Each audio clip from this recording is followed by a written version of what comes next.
আজকের রেসিপি পটলের মালাইকারি। এর জন্য গোটা পটলগুলো অল্প একটু খোসা ছাড়িয়ে দুদিক ছিঁড়ে নিয়ে নুন হলুদ মাখিয়ে গরম তেলে আগে ভাজতে দিয়ে দিলাম। এদিকে একটা নারকোল হাফ মালাই পেস্ট করে নিলাম, আর টমেটো আদা কাঁচা লঙ্কাও পেস্ট করে নিলাম। সঙ্গে দিয়ে দিলাম একটু বাদাম, এখানে কাজু বাদামও আপনারা দিতে পারেন। এদিকে পটলগুলো ভাজা হয়ে গেছে, একে একে সব তুলে নিলাম।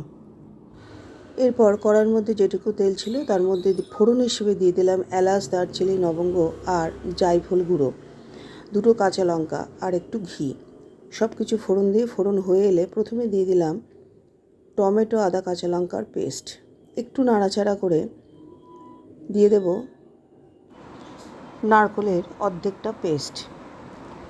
এরপর ভালো করে নাড়াচাড়া করে মধ্যে পরিমাণ মতো মিষ্টি, ধনে জিরে গুঁড়ো, কাশ্মীরি লঙ্কা গুঁড়ো, হলুদ, নুন সব দিয়ে দিলাম।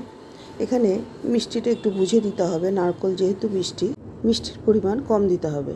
এরপর ভালোভাবে মশলা কষে এলে দিয়ে দেব ভাজা পটলগুলো আর অল্প একটু বাটি ধোয়া জল।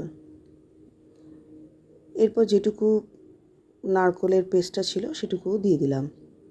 তারপর একটু ভালো করে নাড়াচাড়া করে মিনিট 5-7 জন্য ঢেকে দেব। আঁচটা থাকবে কম। মিনিট 5-7 পর দেখুন পটল গা মাখা মাখা হয়ে এসছে। এই অবস্থায় অল্প করে গরম মশলা দিয়ে দেব। ব্যাস, নাড়াচাড়া করে তৈরি হয়ে গেল পটলের মালাইকারি।